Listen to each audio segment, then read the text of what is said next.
जय हिंद दोस्तों, स्वागत है आपका हमारे YouTube channel Allen geography UGC NET JRF में। फ्रेंड्स, जैसा कि आप जानते हैं हम लोग सॉल्व कर रहे हैं पीआई की। और लास्ट क्लास में हमने डिस्कस किया था सेटलमेंट ज्योग्राफी से रिलेटेड 50 एमसीक्यू को। आज जो है 28 फरवरी है और आज इस महीने का ये लास्ट डे है। आज जो है एनटीए ने ज्योग्राफी सब्जेक्ट का भी डेट अनाउंस कर दिया था, कर दिया है। जिसकी किसी को भी उम्मीद नहीं थी कि ज्योग्राफी का जो पेपर है आपका वो इतना जल्दी होने वाला है। लेकिन अब हम लोग कुछ भी नहीं कर सकते हैं, उसमें जो एनटीए ने जारी कर दिया है उसको हमको एक्सेप्ट करना पड़ेगा। और आप जैसा कि सभी लोग जानते हैं कि आपका जो पेपर है वो 3 मार्च को 2 शिफ्ट में कराया जाएगा। एग्जाम की जो सिटी है वो लगभग सभी का अनाउंस हो चुका है। और अब जो है सेंटर किस स्कूल में गया है, किस इंस्टीट्यूट में गया है वही बाकी है, क्योंकि कल संभवतः कल शाम तक आपका सेंटर भी लगभग पता चल जाएगा कि किस स्कूल में आपका दिया गया है। तो टाइम हम लोगों के पास केवल 2 से 3 दिन का है। आज 28, 1 और 2, ठीक है, क्योंकि वो 3 को तो हम लोगों का पेपर ही है। तो इस बीच हम लोग क्या करते हैं कि 1 तारीख तक जो भी हम लोग जो है जितना क्वेश्चन सॉल्व कर पाते हैं उसको हम लोग सॉल्व करते हैं। बाकी जो है आप लोगों ने जो भी अभी तक मेहनत की होगी उसको जो है उसका परिणाम आप लोगों को मिलने वाला है 3 तारीख को।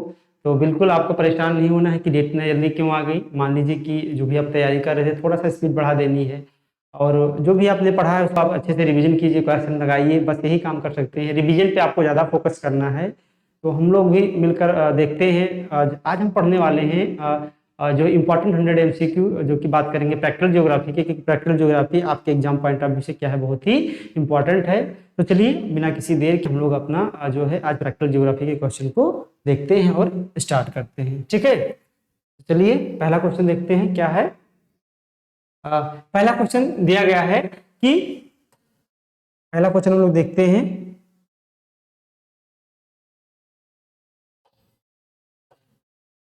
पहला क्वेश्चन दिया गया है कि which of the following feature is not depicted using topographical map. ये कह रहा है कि यहाँ पर कुछ फीचर्स दिए गए हैं, तो कह रहा है कि कौन सा जो फीचर्स है, ठीक है, वो टोपोग्राफिकल मैप पे शो नहीं किया जा सकता है, वो टोपोग्राफिकल मैप पे जो है दर्शाया नहीं जा सकता है। यहाँ पर आप देख सकते हैं, यहाँ पर नाट का चश्मा लगा हुआ, यही सारी बातें जो है आपको क्या करना है, एग्जाम में ध्यान देना है। ऑप्शन दिया गया है वाटर पाइपलाइन को, मीन्स ऑफ कम्युनिकेशन को, कम्युनिकेशन के साधन को, बाउंड्रीज ऑफ फील्ड को, ठीक है, या फॉरेस्ट को। तो यहाँ पर दिया गया है कि किसको हम क्या करते हैं, टोपोग्राफिकल मैप में शो नहीं करते हैं। तो इसका राइट आंसर क्या हो जाएगा, इसका राइट आंसर हो जाएगा बाउंड्री।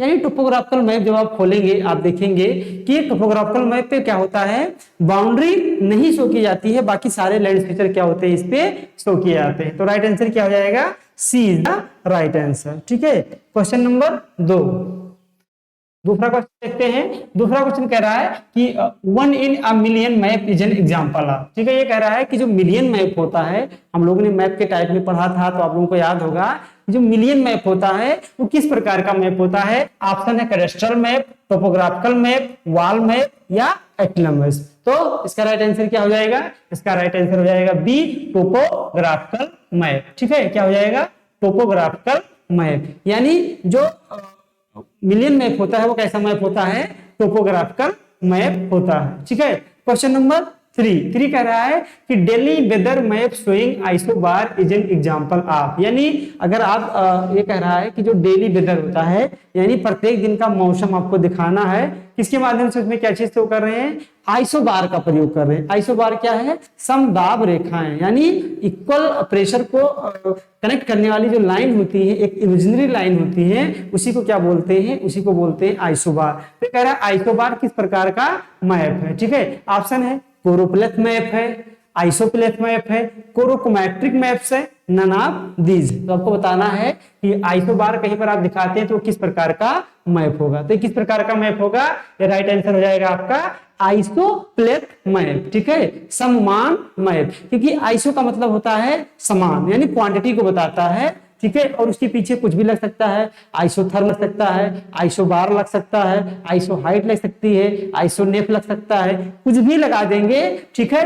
तो ये एक प्रकार से क्या होता है, जो आइसोबार है, समदाब है, वो क्या होता है, एक प्रकार से आइसोप्लेथ मैप होता है, ठीक है। क्वेश्चन नंबर 4 क्या कह रहा है कि which one of the following diagrams represent the occupational structure of population. ठीक है, ये कह रहा है कि यहाँ पर 4 डायग्राम दिए गए हैं। चारों डायग्राम में आपको ये बताना है कि कौन सा ऐसा डायग्राम है जो ह्यूमन के ऑक्यूपेशनल स्ट्रक्चर को, जैसे आप कोई व्यवसाय कर रहे हैं, आप खेती कर रहे हैं, ठीक है, या किसी प्रकार का जो व्यवसाय करते हैं तो उसको दिखाना है। तो ये कह रहा है कि कौन से डायग्राम का आप प्रयोग करेंगे। ऑप्शन है आइसोप्लेथ के द्वारा दर्शाएंगे, कंटूर के द्वारा, पाई डायग्राम के द्वारा या कोरोप्लेथ के द्वारा। तो आपको बताना है कि किसके द्वारा आप इसको डिपिक्ट करेंगे, इसको दर्शाएंगे। तो राइट आंसर क्या है? राइट आंसर हो जाएगा आपका पाई डायग्राम। ठीक है, जैसे मान लीजिए पाई का मतलब क्या हुआ, एक पाई हो गया। ठीक है, इसका वैल्यू 360 डिग्री होता है। मान लीजिए आपको अपने डिस्ट्रिक्ट के ऑक्यूपेशनल स्ट्रक्चर दिखाना है, तो हम मान लीजिए, ठीक है, कि इसमें एक मान लेंगे कि 1% बराबर 1% इक्वल टू 1000 पॉपुलेशन। ठीक है, अब मान लीजिए कि आपके यहाँ 50,000 पॉपुलेशन जो है एग्रीकल्चर एक्टिविटी में लगी है। तो 50,000 का मतलब क्या हो गया, जो है 1 डिग्री बराबर 1000, तो 50,000 का मतलब क्या हो गया, 50 डिग्री हो गया। ठीक है, ये पूरा है 360 डिग्री, तो मान लीजिए 50 डिग्री कितना आएगा, इतना है। तो ये दिखा दिया कि इतना पॉपुलेशन, ये यहाँ पर हमने क्या दिखा दिया, ये क्या है, इतनी पॉपुलेशन एग्रीकल्चर को शो कर रही है। ऐसे ऐसे इसको कई भागों में आप दिखाकर, आप बांट कर बता सकते हैं कि कौन कौन सा ऑक्यूपेशन आपकी जो पॉपुलेशन है वो। तो ऑक्यूपेशनल स्ट्रक्चर को दिखाने के लिए जो सबसे अच्छा तरीका होता है, क्या होता है, पाई डायग्राम। पाई डायग्राम का प्रयोग अगर आपको दिखाना है एग्रीकल्चर प्रोडक्शन दिखाना है कि एक ईयर में आपको कौन कौन सा एग्रीकल्चर प्रोडक्शन हुआ, तो ये भी आप दिखा सकते हैं किसके द्वारा, पाई डायग्राम के द्वारा। तो इसका राइट आंसर क्या है? राइट आंसर है आपका सी। ठीक है, question number 5, which one of the following aspects could be correctly represent in a contour map. ठीक है, कह रहा है कि जो कंटूर मैप होता है, कंटूर मैप हम लोगों ने पढ़ा था, तो कंटूर मैप में किसको रिप्रेजेंट किया जाता है, किसको दिखाया जाता है। ऑप्शन है कंटूर मैप से पॉपुलेशन डिस्ट्रीब्यूशन को दिखाया जाता है, टेरेन एलिवेशन को दिखाया जाता है, यानी कोई भूमि से ऊंचाई कितनी है या निचाई कितनी है, या रॉक हार्डनेस को, चट्टानों की कठोरता दिखाई जाती है, या सॉइल डिस्ट्रीब्यूशन को आपको दिखाया जाता है, मिट्टी के वितरण को।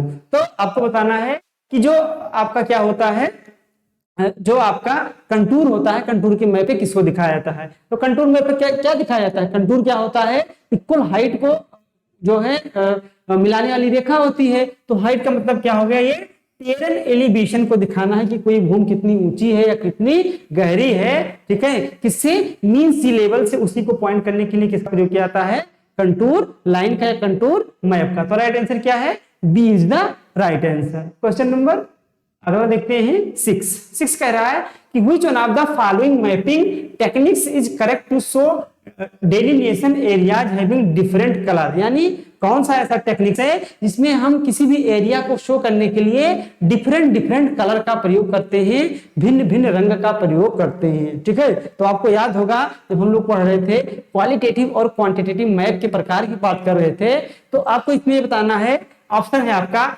आइसोप्लेथ, कोरोप्लेथ, कोरोमेट्रिक या कोरोसीमेट्रिक। इसको इंग्लिश में भी ऐसे जानिए। ठीक है, तो ये सबसे आसान होगा हिंदी वालों के लिए। तो आपको यही बताना है कि किस विधि के द्वारा हम डिफरेंट कलर का प्रयोग करते हैं किसी भी एरिया को दिखाने के लिए। तो राइट आंसर क्या हो जाएगा, राइट आंसर हो जाएगा सी, कोरोकोमेट्रिक मैप, या इसको बोल सकते हो कोरोकोमेट्रिक। कोरोकोमेट्रिक में क्या होता है, कोरोकोमेट्रिक में किसी भी चीज को दिखाने के लिए अलग अलग हम कलर का प्रयोग करते हैं, और कोरोसिमेट्रिक में क्या होता है, अलग अलग प्रतीक का हम प्रयोग करते हैं। यही दोनों इसमें क्या हो सकता है, होता है बेसिक डिफरेंट होता है। और कोरोप्लेथ में क्या होता है, कोरोप्लेथ में कलर हम एक ही यूज करते हैं, जहां डेंसिटी ज्यादा होती है वहां कलर डार्क होता है, और जहां डेंसिटी कम होती है वहां कलर लाइट हो जाता है। और आइसोप्लेथ तो आपको जानते हैं, कोई इक्वल वैल्यू वाला दिखाना है, चाहे वो आइसो हाइट हुआ, आइसो बार हुआ, आइसोनेफ हुआ, आइसोकोनेफ हुआ, आइसोहेलाइन हुआ, आइसोथर्म हुआ, तो इसके लिए हम आइसोप्लेथ मैप का प्रयोग करते हैं। ठीक है, तो राइट आंसर इसका क्या हो जाएगा, राइट आंसर हो जाएगा सी, कोरोमेट्रिक मैप। यही आपको याद रखना है, ये आपसे एग्जाम में पूछा जाएगा, इसमें कोई जो है दो राय नहीं है, क्योंकि थोड़ा सा यहाँ लोगों को कंफ्यूजन होता है।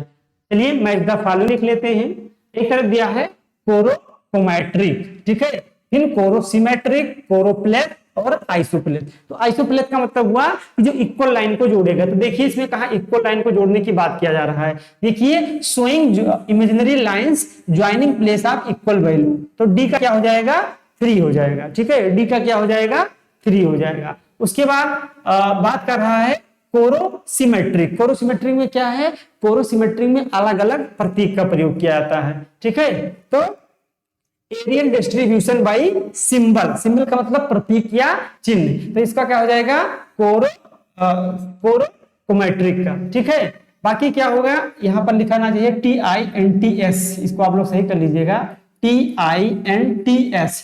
टिंट्स का मतलब होता है कलर, क्या होता है, डिफरेंट डिफरेंट कलर। तो जो ये आपका क्या है, आपका है कोरोकोमेट्रिक, इसका मैच किससे हो जाएगा, इसका मैच हो जाएगा 2 से, जो कि क्या है आपका एरियल डिस्ट्रीब्यूशन बाई टिंट्स। जबकि आपका क्या बचा इस पे बचा आपका कोरोप्लेथ। तो regional variation in distribution by shade, यानी अगर कहीं आपको रीजनल वेरिएशन दिखाना है, क्षेत्रीय भिन्नता दिखानी है, तो आप शेड का प्रयोग कर लेंगे। शेड बोले तो आप छाया का प्रयोग करेंगे, जहां पर वेरिएशन ज्यादा होगा वहां डार्क कर देंगे, और जैसे जैसे वेरिएशन कम होगा वहां पर डार्क से लाइट करते चले जाएंगे। तो ए का हो गया 2, बी का हो गया 4, ठीक है। तो राइट आंसर क्या हो जाएगा, C is the right answer. ए का 2, बी का 4, सी का 1 और डी का 3, ठीक है, डी का 3।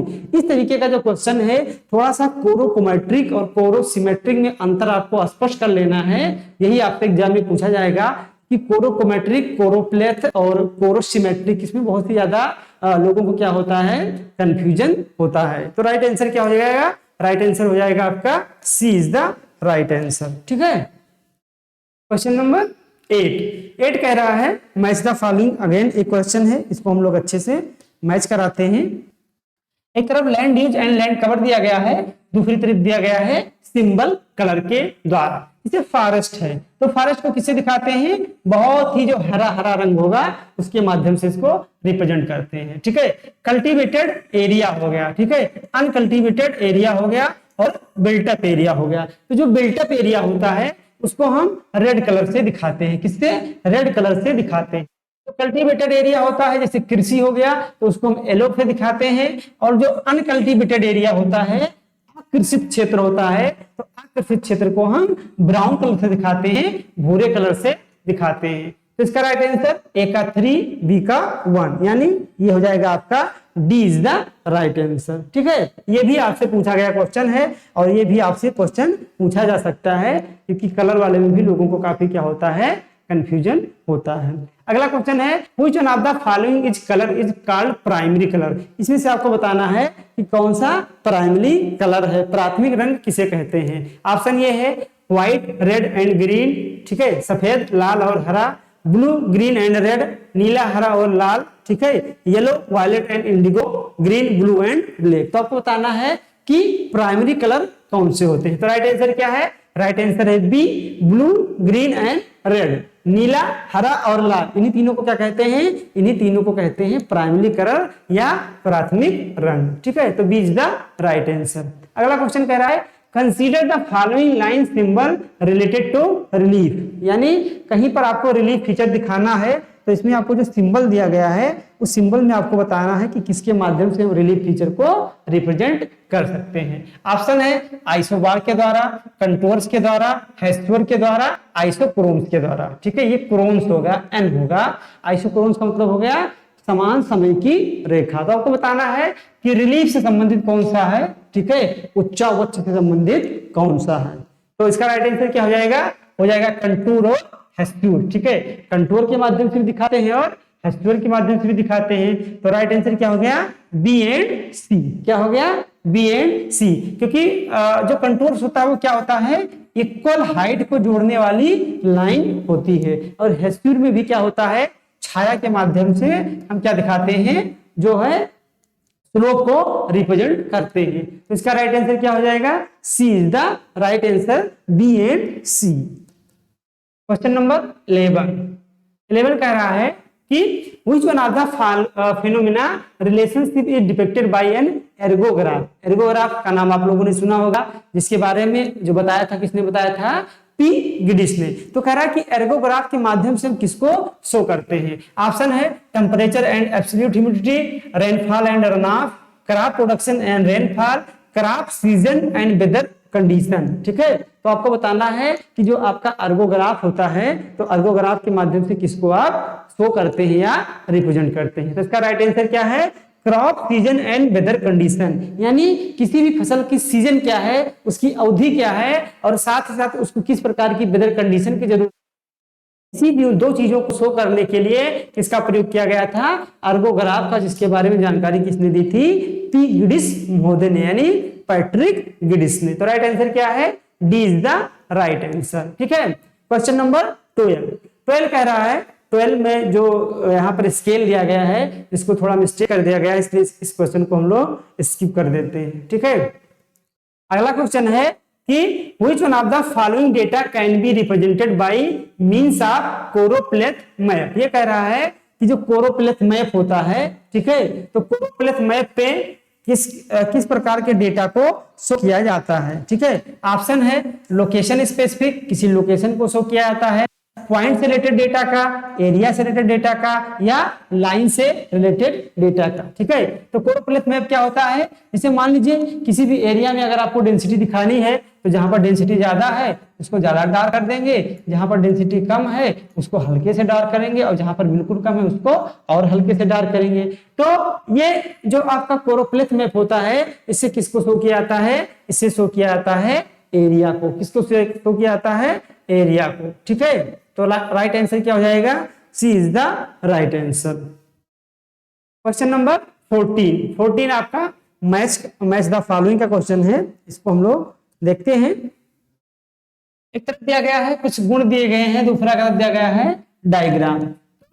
अगर आपको दिखाना है रूरल एंड अर्बन पॉपुलेशन, ठीक है, तो आप किसका प्रयोग करेंगे, आपको बताया था हमने, एक विधि बताई थी, स्टेल जेन बोअर मेथड, ठीक है, and Sten de Geer method, Sten gel boer method and Sten de Geer method. तो आपको याद होगा, तो आप इसको अच्छे से कर पाएंगे, हम प्रैक्टिकल ज्योग्राफी हम लोगों ने पढ़ा था। तो अगर आपको रूरल एंड अर्बन पॉपुलेशन दिखाना है, तो रूरल पॉपुलेशन के लिए आप डॉट का प्रयोग करेंगे, ठीक है, लेकिन जो आपकी अर्बन पॉपुलेशन होगी उसके लिए किसका प्रयोग करेंगे, उसके लिए स्फीयर का प्रयोग करेंगे, गोले का प्रयोग करेंगे। दूसरा है पॉपुलेशन डेंसिटी, अगर आपको दिखाना है तो आप किसका प्रयोग करेंगे, कोरोप्लेथ का प्रयोग करेंगे। किसका प्रयोग, कोरोप्लेथ का। एक बात पॉइंट आप लोग ध्यान रखिएगा कि कहीं पर अगर आपको पॉपुलेशन डेंसिटी दिखाना हुआ तो आप करेंगे, क्योंकि यहाँ पर आपको डेंसिटी दिखाना है, लेकिन अगर आपको केवल पॉपुलेशन दिखाना हुआ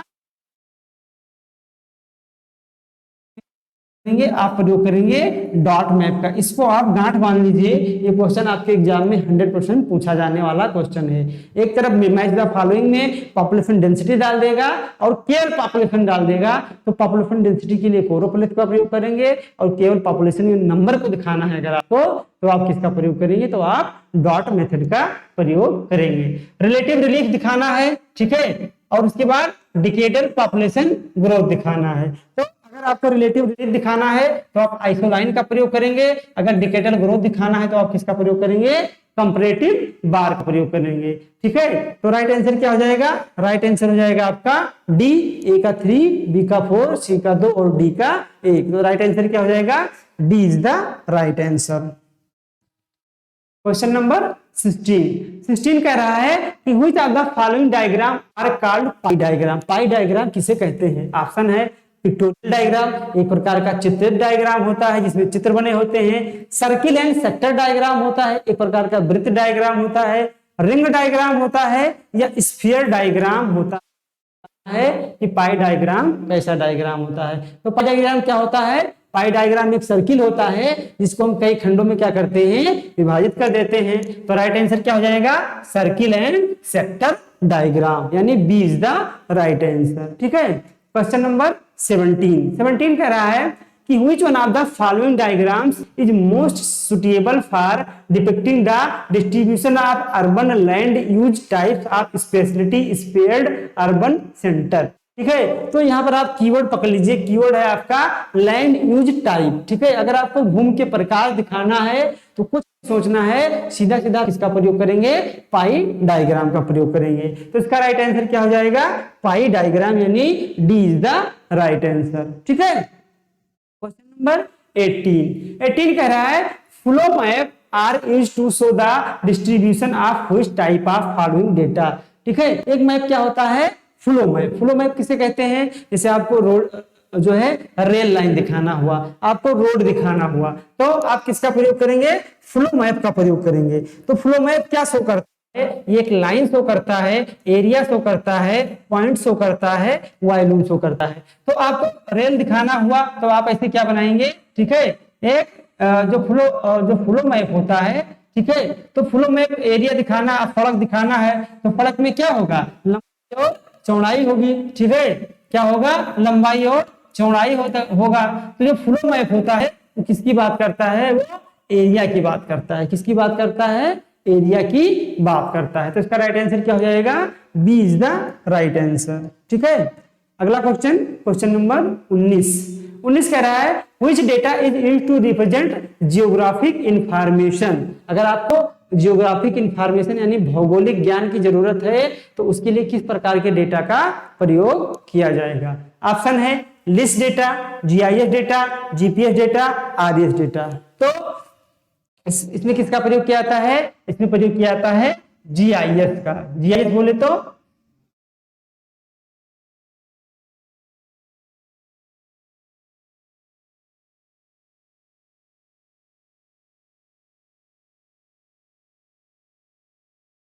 जीआईएस डेटा, ठीक है। जीआईएस डेटा बोले तो जियोग्राफिकल इंफॉर्मेशन सिस्टम। तो राइट आंसर क्या हो जाएगा, राइट आंसर हो जाएगा बी। बी इसका क्या हो जाएगा, सही उत्तर हो जाएगा, ठीक है।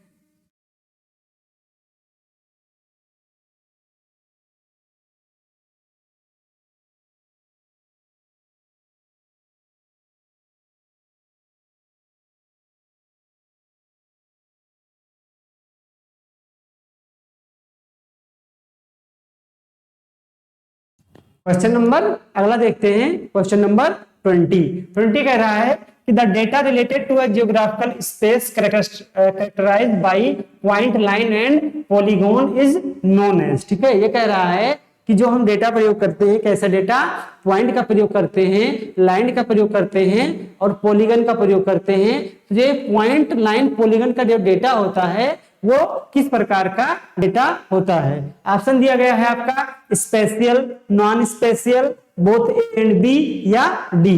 तो जो पॉइंट, लाइन या पॉलीगन डेटा का प्रयोग किया जाता है वो एक प्रकार से कैसा डेटा होता है, एक प्रकार से स्पेशियल डेटा होता है। ठीक है, किस प्रकार का डेटा होता है, एक प्रकार से स्पेशियल डेटा होता है। तो राइट आंसर क्या हो जाएगा, ए इज द राइट आंसर। ठीक है,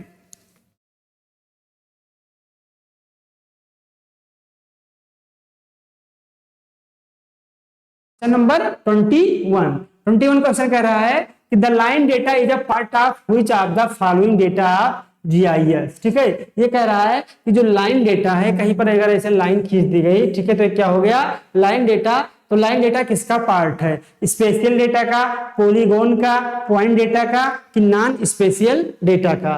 तो जो ये लाइन डेटा होता है ये भी एक प्रकार से क्या होता है, एक प्रकार से ये होता है स्पेशियल डेटा। क्या होता है, एक प्रकार से स्पेशियल डेटा। तो इसका राइट आंसर क्या है, A is the right answer. ठीक है, क्वेश्चन नंबर 22 क्या कह रहा है कि which data also known as a attribute data. ठीक है, किसको हम एट्रीब्यूट डेटा के नाम से भी जानते हैं। ऑप्शन है spatial data, polygon data, not spatial data या नन ऑफ दीज। तो जो एट्रीब्यूट डेटा होता है वो एक प्रकार से कैसा होता है, नॉन स्पेशियल डेटा होता है। क्या होता है, नॉन स्पेशियल। स्पेशियल का मतलब होगा स्थानिक और नॉन स्पेशियल का मतलब हो गया गैर स्थानिक। ठीक है, यानी उस स्थान विशेष से संबंधित नहीं होता। ठीक है, अगला है how many components are there in geographic information system. जो आपका जीआईएस होता है, जिससे हम मैपिंग बनाते हैं, मैप बनाते हैं, मैपिंग प्रोसेस करते हैं, तो जीआईएस में कितने कंपोनेंट्स होते हैं,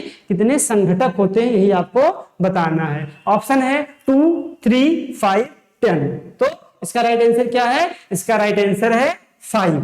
कितना है, 5। यानी जो जीआईएस होता है उसके कितने कंपोनेंट्स हैं, उसके 5 कंपोनेंट्स होते हैं। ठीक है, तो राइट आंसर क्या है, C is the right answer. अगला क्वेश्चन है प्रोसीजर इन जीआईएस इंक्लूड। ये कह रहा है कि जो जीआईएस का प्रोसीजर होता है, जो मैकेनिज्म होता है, वो प्रक्रिया होती है, वो किस रूप में होती है। ऑप्शन दिया हुआ है कि इसमें पहले क्या करते हैं, रिट्रीवल ऑफ डेटा, डेटा को रिट्राइव करते हैं, इनपुट इनटू द सिस्टम, उसके बाद हम क्या करते हैं, डेटा को डेटा जो डेटा होता है वो इनपुट के रूप में हम कंप्यूटर को देते हैं, फिर कंप्यूटर उसको स्टोर करता है, मैनेज करता है, ट्रांसफॉर्म करता है, एनालाइज करता है और फाइनल में आपको क्या देता है, इंफॉर्मेशन देता है, आउटपुट देता है। तो ये पता पूछ रहा है कि जीआईएस के अंतर्गत हम कौन सा कार्य सम्मिलित करते हैं, तो जीआईएस के अंतर्गत ये सारे काम हम सम्मिलित करते हैं। पहले क्या करते हैं कि हम डेटा लाते हैं, फिर डेटा इसको हम देते हैं कंप्यूटर को, स्टोर होता है कंप्यूटर में, मैनेजमेंट होता है कंप्यूटर में, फिर उस डेटा को ट्रांसफॉर्म किया जाता है कंप्यूटर के द्वारा, ठीक है, एनालाइज करता है, एनालाइज करने के बाद आपको एक आउटपुट देता है जो आपका क्या होता है, इंफॉर्मेशन। इंफॉर्मेशन क्या है, जो कोई भी डेटा है, ठीक है, जो कोई भी डेटा है वो डेटा को जब हम एनालाइज कर देते हैं, एनालाइज करने के बाद आउटपुट जो निकलता है, ठीक है, तो वो क्या हो जाता है,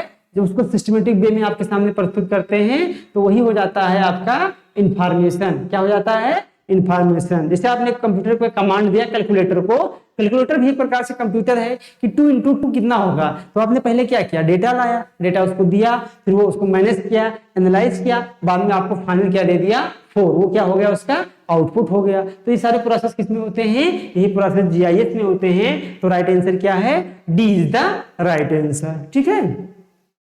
अगला है कि vector and raster data are used for, यानी हम लोगों ने जीआईएस का एक चैप्टर पढ़ना था, हम लोगों ने नहीं पढ़ा था। तो जो जीआईएस होता है, जियोग्राफिकल इंफॉर्मेशन सिस्टम, जिससे हम क्या करते हैं, मैप बनाते हैं, मैपिंग प्रोसेस करते हैं। तो जो जीआईएस होता है, जीआईएस में 2 तरीके का डेटा प्रयोग होता है, एक रास्टर डेटा और एक क्या होता है, वेक्टर डेटा, ठीक है।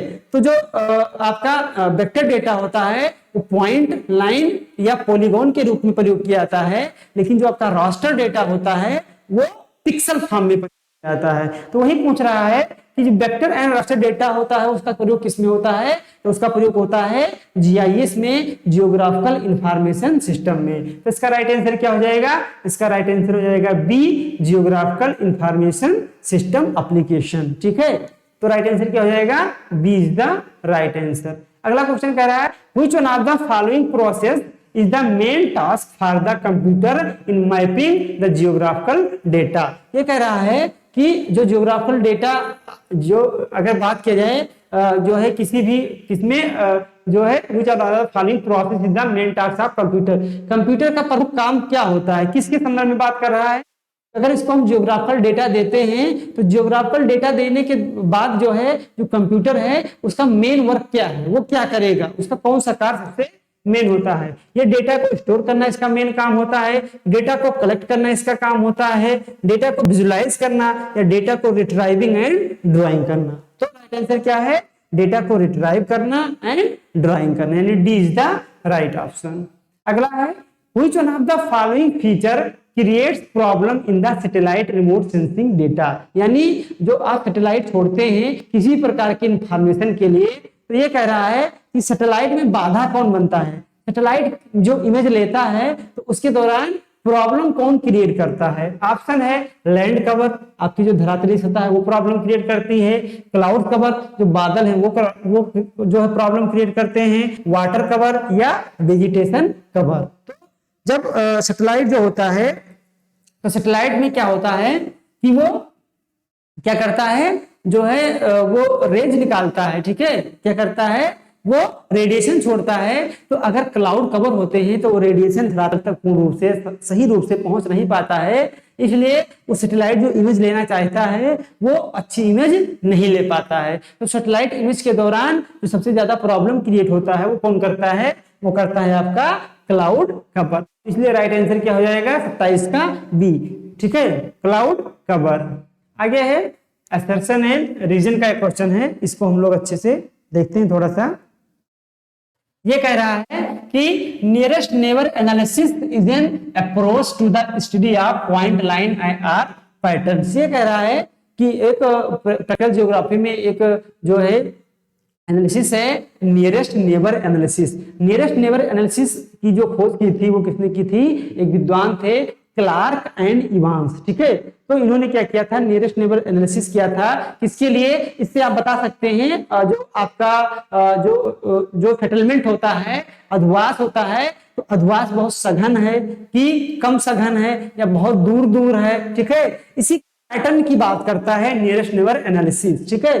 तो आपका बता सकता है नियरेस्ट नेबर एनालिसिस जब एनालाइज करते हैं तो इसमें डेटा जो आना चाहिए वो आपका आना चाहिए 0 से लेकर 2.15 के बीच में। 0 अगर आप सॉरी जो वैल्यू आई आपकी आंसर आया तो इसका मतलब आपका जो आपका सेटलमेंट है वो काफी क्या है, क्लस्टर्ड है, गुच्छित है, ठीक है। क्या है, क्लस्टर है, गुच्छित है। उसके बाद आपका अगर आ गया एक, क्या आ गया आपका एक आ गया, तो क्या है आपका रैंडम है। और अगर 2.15 आ गया तो क्या है आपका रेगुलर है। क्या है, रेगुलर है। रेगुलर का मतलब अगर एक यहाँ है तो एक यहाँ है, एक यहाँ है, एक यहाँ है, एक यहाँ है, एक यहाँ है।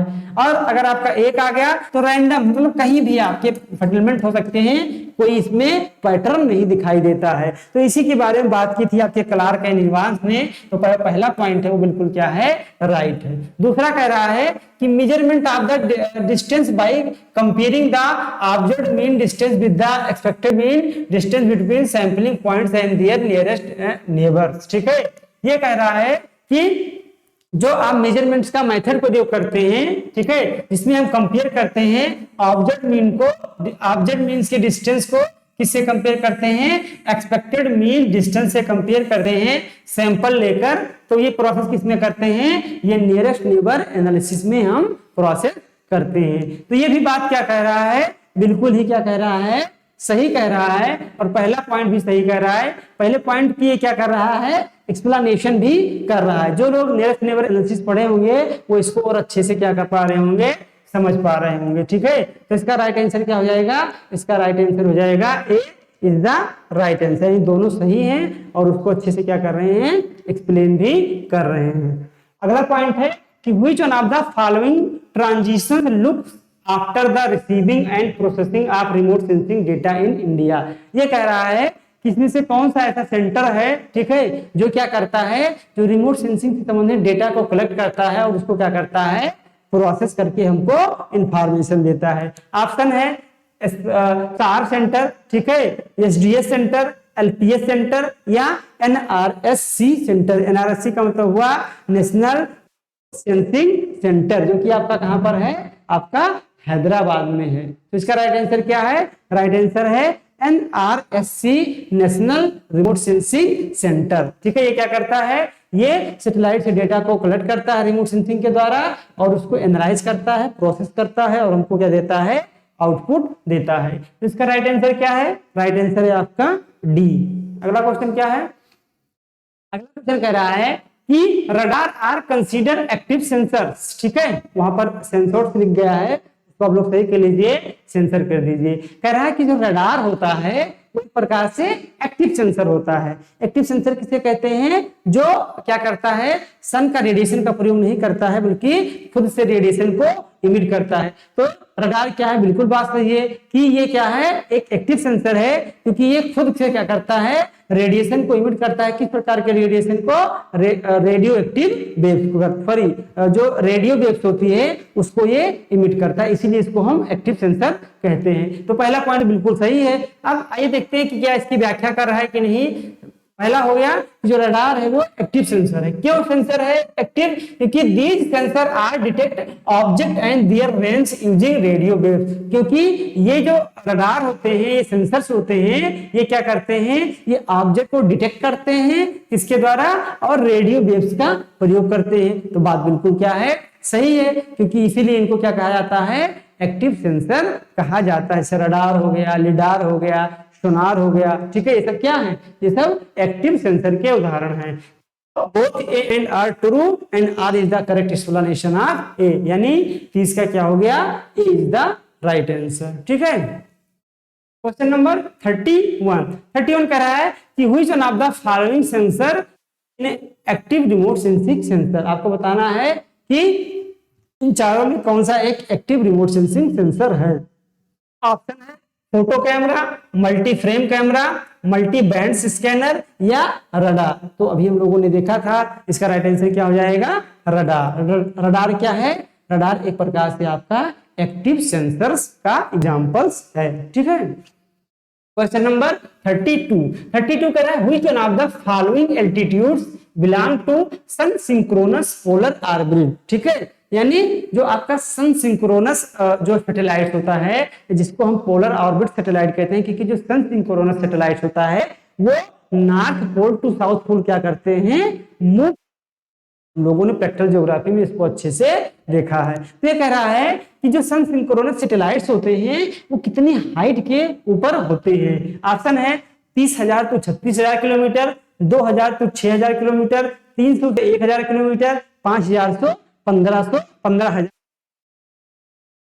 राइट आंसर क्या है इसका, राइट आंसर है आपका सी इज द राइट आंसर। 300, 1,000 या 1,500 यानी 300 से 1,000 या 300 से 1,500 या 500 से 1,500 जो किलोमीटर होता है, ठीक है, उसी की ऊंचाई पर क्या होते हैं, जो आपका सन सिंक्रोनस सैटेलाइट होता है या पोलर ऑर्बिट, दोनों भी क्या होते हैं 300 से लगभग 1,000 किलोमीटर की ऊंचाई पे छोड़े जाते हैं या मूव करते हैं। तो इसका राइट आंसर है C is the right answer. अगला क्वेश्चन है, कह रहा है कि telecommunication satellite are mostly geostationary satellite. ये कह रहा है कि जो टेली कम्युनिकेशन, जिससे हम लोग नेटवर्क प्राप्त करते हैं मोबाइल में, मोबाइल के लिए स्पेशली जो या टीवी टेलीविजन के लिए, ठीक है, यानी जिससे हम लोग बातचीत करते हैं, इस प्रकार के किसी भी यंत्र के लिए जो सैटेलाइट छोड़े जाते हैं उनको क्या कहते हैं, टेली कम्युनिकेशन सैटेलाइट। तो ये कह रहा है कि जो टेली कम्युनिकेशन सैटेलाइट होते हैं वो एक प्रकार से जियो स्टेशनरी सैटेलाइट होते हैं। क्या होते हैं, जियो स्टेशनरी सैटेलाइट होते हैं, ठीक है, जो कि कितने हाइट पे रहते हैं, 3,000 किलोमीटर की ऊंचाई पे रहते हैं। तो क्या ये बात सही है, ये बात बिल्कुल ही गलत है। आधा बात तो सही है कि जो टेली सैटेलाइट होते हैं बेसिकली वो जियो क्या होते हैं, वो आपके जो है जियो स्टेशनरी होते हैं। लेकिन जो जियो स्टेशनरी सैटेलाइट होते हैं वो 300 किलोमीटर पे नहीं, 3,000 किलोमीटर पे नहीं, बल्कि 36,000 किलोमीटर की ऊंचाई पे फिक्स किए जाते हैं। तो पहला पॉइंट बिल्कुल पूर्ण रूप से क्या है आपका गलत है। दूसरा है resource of satellites are sun synchronous usually placed at altitude of 300 से 1,000 किलोमीटर। कह रहा है कि जो आपका सन सिंक्रोनस सैटेलाइट होते हैं वो 300 से 1,000 किलोमीटर की ऊंचाई पे छोड़े जाते हैं। तो दूसरी बात बिल्कुल क्या है, सही है, आपको सही बताना है, इसलिए इसमें क्या है, C is the right answer. Only 2 आपका क्या है, सही है। अगला है कि डीईएम डेटा, डीएम का मतलब होता है digital elevation model. DEM data is provided in India by which of the following portal, ठीक है। ये कह रहा है कि अगर आपको डीईएम डिजिटल एलिवेशन मॉडल से संबंधित डेटा लेना है तो आपको इसमें जो प्लेटफॉर्म किया गया है, तो इसमें से किस प्लेटफॉर्म का आप प्रयोग कर सकते हैं। ऑप्शन है भुवन, माई गांव, संपर्क या ननाक दीज। तो इसका राइट आंसर क्या है, इसका राइट आंसर है mygaon.com, ठीक है। अगला क्वेश्चन है कि the original form of remote sensing is, यानी जो रिमोट सेंसिंग का जो ओरिजिनल फॉर्म है जिससे हम लोग डेटा लेते हैं, जो फोटोग्राफी करता है, वो क्या है। ऑप्शन है आपका डिजिटल इमेज प्रोसेसिंग। जो डिजिटल इमेज प्रोसेसिंग होता है वो ओरिजिनल रिमोट सेंसिंग होता है, ठीक है। रिकॉग्निशन, सर्वे, रडार ऑपरेशन या एरियल फोटोग्राफ। तो राइट आंसर क्या हो जाएगा, राइट आंसर है आपका एरियल फोटोग्राफ, क्योंकि जो आप रिमोट सेंसिंग से डेटा लेते हैं वो प्रकार का एरियल फोटोग्राफ ही होता है। जो आप इमेज लेते हैं वो डिजिटल इमेज नहीं होता, बल्कि एक प्रकार से क्या होता है, एरियल फोटोग्राफ होता है। इसलिए इसका राइट आंसर क्या है, D is the right answer. अगला क्वेश्चन है in remote sensing system which sensors measure naturally available energy. कह रहा है कि जो रिमोट सेंसिंग में सेंसर्स लगे होते हैं तो उन सेंसर को क्या कहते हैं, जो नेचुरल एनर्जी का प्रयोग करते हैं। नेचुरल एनर्जी बोले तो सन, ठीक है, यानी जो सन से निकलने वाली एनर्जी है, जो सन से निकलने वाला जो रेडिएशन है, उस रेडिएशन का प्रयोग करते हैं जो है जो सेंसर, उन सेंसर को क्या कहा जाता है। ऑप्शन है एक्टिव सेंसर, दूसरा है पैसिव सेंसर, तीसरा है सिंथेटिक सेंसर, चौथा है माइक्रोवेव सेंसर। तो इसका राइट आंसर क्या है, इसका राइट आंसर है पैसिव सेंसर। क्यों? क्योंकि पैसिव सेंसर उन्हें कहते हैं जो खुद से एनर्जी इमिट नहीं करते हैं, बल्कि सूर्य के द्वारा जो छोड़ी गई एनर्जी है उसका क्या करते हैं, प्रयोग करते हैं। तो राइट आंसर क्या हो जाएगा? B is the right answer. The concept of vanishing point is used to context of, यानी जो वैनिशिंग पॉइंट होता है उसका किसके संदर्भ में प्रयोग किया जाता है? ऑप्शन है aerial photograph, satellite image, log diagram, projection.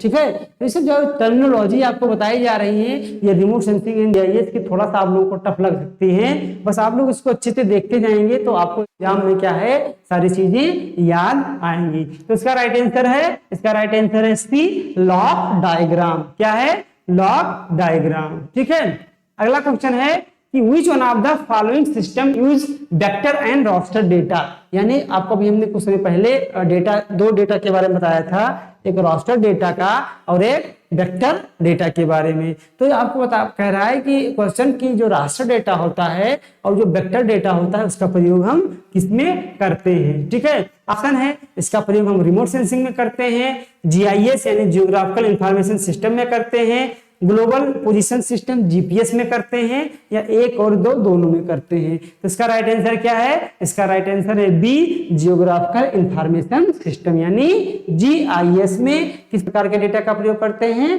Raster and vector data का प्रयोग करते हैं। अगला क्वेश्चन है the scale on the aerial photography is variable account of which of the found. ठीक है, यानी कह रहा है कि एरियल फोटोग्राफी में जो स्केल का प्रयोग करते हैं तो उसमें जो वेरिएबल्स होते हैं, ठीक है, उसको हम कैसे अकाउंट करते हैं, उसकी गणना हम कैसे करते हैं? ऑप्शन है shadow of the object, object के शैडो से उसकी गणना करते हैं, texture of the object, relief of the ground, या आपसे कह रहा है शैडो एंड रिलीफ बोथ। ठीक है, तो इसका राइट आंसर क्या है? इसका राइट आंसर है relief of the ground. Ground का जैसा रिलीफ होगा उसी में जब हम एरियल फोटोग्राफी लेते हैं तो उसमें जो वेरिएबल्स को अकाउंट करते हैं, जो वेरिएबल्स की गणना करते हैं वो किसके द्वारा करते हैं? जैसा आपका क्या होता है रिलीफ होता है उसी के अकॉर्डिंग हम करते हैं। तो राइट आंसर हो जाएगा C is the right answer. अगला क्वेश्चन है कि which one of the following software is not a GIS software, यानी इसमें से कौन सा जीआईएस सॉफ्टवेयर नहीं है? जीआईएस सॉफ्टवेयर बोले तो जो हम डेटा लेते हैं रिमोट सेंसिंग के द्वारा बाद में जीआईएस से प्रोसेसिंग करते हैं,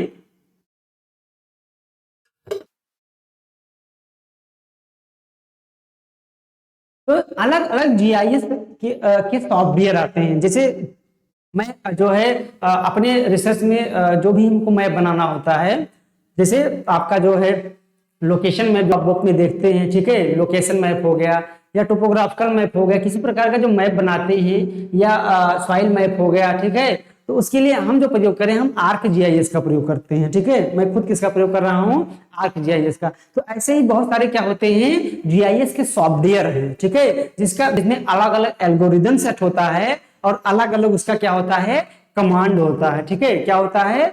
कमांड होता है। तो उसी जीआईएस के सॉफ्टवेयर से हम लोग क्या करते हैं मैप बनाते हैं, 3D मैप बनाते हैं, 2D मैप बनाते हैं। तो इसमें आपको दिया है कुछ सॉफ्टवेयर दिए गए हैं, तो इसमें आपको बताना है कि कौन सा जीआईएस का सॉफ्टवेयर नहीं है। ऑप्शन है AutoCAD, MapInfo, Aldus and ArcGIS. जो आर्क जीआईएस है, आर्क जीआईएस में कई सारी सीरीज हैं, ठीक है, 8.5 में जो प्रयोग कर रहा हूं वो है, उसमें भी बहुत सारी सीरीज हैं। तो एक तो कंफर्म है कि आर्क जीआईएस आपको मैंने पहले बता दिया कि एक प्रकार का जीआईएस का सॉफ्टवेयर है, तो आपको इसमें से बताना है कि कौन सा नहीं है। नाट वाला चश्मा आपको दिखना चाहिए। तो इसका राइट आंसर क्या है? इसका राइट आंसर है ए, ऑटोपैड। क्या है? ऑटोपैड।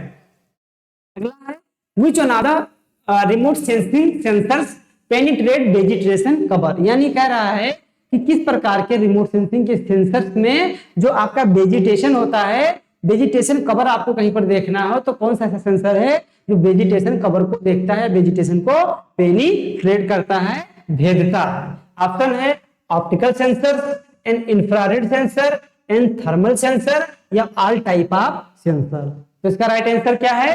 राइट आंसर है एन थर्मल सेंसर। जो थर्मल सेंसर होता है उसका स्पेशली प्रयोग करते हैं वेजिटेशन कवर को देखने के लिए। तो आंसर क्या है? C is the right answer. अगला है among the following satellite series which has the oldest remote sensing program, यानी यहाँ पर कुछ आपको सैटेलाइट से उसके नाम दिए गए हैं, तो इसमें से पूछा जा रहा है कि सबसे पुराना सैटेलाइट का जो सीरीज है वो कौन सा है। ऑप्शन है IRS series, Indian remote sensing series, ठीक है, लैंडसेट सीरीज, IRS इंडिया का है, लैंडसेट आपका USA का है, स्पॉट सीरीज फ्रांस का है, नोवा सीरीज ये भी किसका है।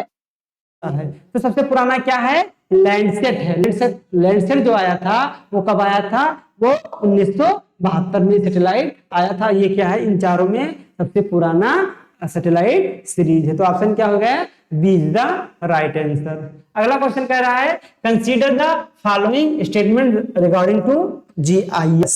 तो आइए इसको देखते हैं। पहला है it use to capture and analyse spatial data. ये कह रहा है कि GIS का प्रयोग हम स्पेशियल डेटा को कैप्चर करने के लिए करते हैं, ठीक है। तो पहला पॉइंट क्या है, पहला पॉइंट बिल्कुल सही है। दूसरा है Roger Tomlinson is considered as the father of GIS। जो GIS के पिता हैं वो कौन है, रोजर टॉमलिंसन है। ये भी बात बिल्कुल क्या है, सही है। GIS data helps in the creating efficient framing techniques. जो GIS डेटा है वो हमको क्रिएट करने में या ग्राफिंग करने में अच्छे से क्या करता है, मदद करता है। ये भी बात सही है। GIS can be used to distribute resources more prudently, यानी कहां पर रिसोर्सेस हैं कहां पर नहीं है, इसको हम अच्छे से GIS के द्वारा क्या कर सकते हैं, दिखा सकते हैं। तो ये भी बात क्या है, सही है। यानी इसमें चारों ऑप्शन सही हैं, 1, 2, 3 एंड 4, ठीक है। अगला क्वेश्चन, अगला क्वेश्चन है which of the following will happen when satellite image are geo reference। ठीक है, जियो ये कह रहा है कि अगर आप सैटेलाइट से कोई इमेज ले हैं, तो सैटेलाइट से इमेज अगर आप लेते हैं तो उसकी हम क्या करते हैं, जियो रिफरेंस करते हैं। तो जियो रिफरेंस में क्या होता है, जियो रिफरेंस हमने खुद किया है जो है अपने ArcGIS के माध्यम से। तो जियो रिफरेंस करने से आपको क्या फायदा, जैसे आपको हम एक टोपोशीट पकड़ा दिए और उस टोपोशीट को पकड़ाने के बाद अगर आप उसमें आप ये नहीं बता पाएंगे कि क्या होता है कि उसका लैंगिट्यूड, लैटिट्यूड और लैंगिट्यूड क्या है, ठीक है, यानी उसकी एग्जैक्ट लोकेशन क्या है उस टोपोशीट की। जैसे मान लीजिए इंडिया में हमने यूपी की टोपोशीट आपको पकड़ा दी, तो जब जियो डिफरेंस कर देंगे उस टोपोशीट का, तो जियो डिफरेंसिंग का मतलब ये है कि आप आसानी से बता देंगे कि इसका लैंगिट्यूड और लैटिट्यूड क्या है, ठीक है। यानी पूरे वर्ल्ड का अगर हम आपको टोपोशीट पकड़ा दे, उसमें बाउंड्री होगी नहीं, तो अब अगर आपको पता चल गया कि उसकी जियो डिफरेंसिंग की उस टोपोशीट की, और अगर आपको पता चल गया कि जियो डिफरेंसिंग करने के बाद इसका जो लैटिट्यूड लॉन्गिट्यूड है 8 डिग्री 4 मिनट से 37 डिग्री 6 मिनट तक, और 68 60 से 97 25 तक इसका क्या है, जो है लॉन्गिट्यूड और लैटिट्यूड है, तो आप आसानी से पता ले जाएंगे कि ये किसका मैप है, इंडिया की टोपोशीट है। तो जियो डिफरेंसिंग से क्या होता है, लैटिट्यूड लॉन्गिट्यूड यानी उसका स्पेसिफिक लोकेशन आप अच्छे से बता सकते हैं। तो अगर आप जियो डिफरेंसिंग कर देंगे तो इसमें क्या हो जाएगा, इसमें ये जो पोजिशनल एरर है वो रिमूव हो जाएगा। यानी जो पोजीशन से आपको संबंधित समस्या आ रही थी कि ये टोपोशीट कहाँ की है, वो अब आपको पास नहीं रहेगी। तो इसका राइट आंसर क्या हो जाएगा, B is the right answer. क्यों ये रिमूव हो जाएगा, क्योंकि जियो रिफरेंस करने से आपको लैटिट्यूड और लॉन्गिट्यूड पता हो जाएगा, यानी एग्जैक्ट पोजीशन उसकी क्या है वो पता चल जाएगा। तो 47 का क्या हो जाएगा, B is the right answer, ठीक है। क्वेश्चन नंबर 48 कह रहा है कि लैंडसेट, स्पॉट एंड IRS और एग्जांपल ऑफ। यानी जो लैंडसेट है ये सैटेलाइट है, अभी आपको बताया हमने, और आपका स्पॉट है ये IRS है। ये किस प्रकार के सैटेलाइट है, दो ही प्रकार के हो सकते हैं, या तो आपके हो सकते हैं जियो स्टेशनरी या हो सकते हैं सन सिंक्रोनस। और सन सिंक्रोनस ऑलरेडी क्या है, एक प्रकार का पोलर ऑर्बिटल सैटेलाइट, ठीक है। तो जो लैंडसेट है IRS है, और जो स्पॉट है ये किस प्रकार के सैटेलाइट हैं, ये आपके सन सिंक्रोनस सैटेलाइट हैं, जो north pole to south pole क्या करते हैं, मूव करते हैं। तो राइट आंसर क्या है, A is the right answer, sun synchronous satellites. क्या है, सन सिंक्रोनस सैटेलाइट, ठीक है। अगला क्वेश्चन है रास्टर डेटा स्टार्ट फ्रॉम। ठीक है, ये कह रहा है कि जो रास्टर डेटा होता है वो कहां से शुरू होता है। ऑप्शन है top right corner of the display window, top left corner of the display window, bottom right corner of the display window या bottom left corner of the display window. तो ये जो आपका रास्टर डेटा है, जब आप जो है उसको किसी भी जो जीआईएस का सॉफ्टवेयर उसके माध्यम से खोलेंगे तो आपको कहां दिखेगा, ये दिखेगा बॉटम यानी निचले भाग में left corner of the display. जहां पर आप खोलेंगे उसमें आपको लेफ्ट कॉर्नर पे दिखेगा। तो इसका राइट आंसर क्या है, D is the right answer. अगला क्वेश्चन क्या है, अगला है which one of the following statistical method is best suited for ground water exploration by using GIS tools। ये कह रहा है कि GIS टूल के माध्यम से कौन सा ऐसा विधि है जिससे आप जो ग्राउंड वाटर है उसके बारे में अच्छे से पता कर सकते हैं।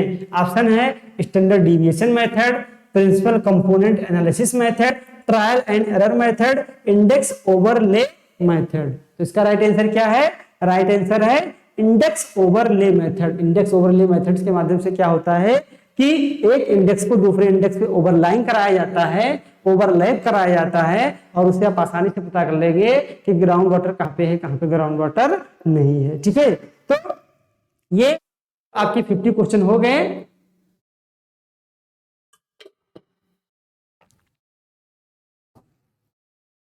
ये 50 क्वेश्चन आपके एग्जाम पॉइंट ऑफ व्यू से बहुत ही इंपॉर्टेंट है। अब अगला जो है जो और बचे हुए क्वेश्चन है आपके प्रैक्टिकल ज्योग्राफी से, उसको हम नेक्स्ट वीडियो में देखेंगे। आज के लिए इतना ही। वीडियो कैसे लगा आप लोग कमेंट करके जरूर बताइए। आप लोगों को हिम्मत नहीं हारना है, पेपर भले ही बहुत पास है, जो भी आज तक आपने पढ़ा है, ठीक है, उसको बस क्या करना है, एक जो है आपको बस रिवीजन करते रहना है और बिल्कुल पेशेंस के साथ आपको क्या करना है, एग्जाम देना है। हम इस पे एक अलग से वीडियो बनाएंगे कि आपको एग्जाम में क्या करना है क्या नहीं करना है। तब तक जो भी टाइम है, ठीक है, उसको आप अच्छे से क्या कीजिए, मैनेज कीजिए। आपने कबीरदास का दोहा सुना होगा कि पल में परले होएगी बहुर करेगा कब। ये वाला जो लाइन है ये मोटिवेशनल और इंस्पिरेशनल लाइन है कि एक पल में प्रलय हो जाती है। ठीक है, क्या हो जाता है, एक पल में प्रलय हो सकता है। अभी आपके पास 3 दिन का समय है, 4 दिन का समय है, ठीक है, एक पल में पूरी दुनिया नष्ट हो सकती है, पूरा ब्रह्मांड खत्म हो सकता है। एक सेकंड में इस ब्रह्मांड की उत्पत्ति हुई है, इतना बड़ा काम हो सकता है। तो आपके पास अभी कितना दिन है, 4 दिन का समय। इसी जो है मोटिवेशन के साथ आप लोग लगे रहिए। जो भी के साथ मैं पहले दिन से वही बात बता रहा हूँ, लगा है, कंसिस्टेंसी बनाए रखा है, लगातार पढ़ाई करता रहा है, ठीक है, खरगोश की तरह भगा नहीं है, कछुए की तरह अगर लगातार चलता रहा है तो क्या है, वही अंतिम में क्या पाया है, विजय प्राप्त किया है। तो आप लोगों को भी विजय मिलेगी। इसी शुभकामनाएं के साथ मिलते हैं हम नेक्स्ट वीडियो के साथ। All the best.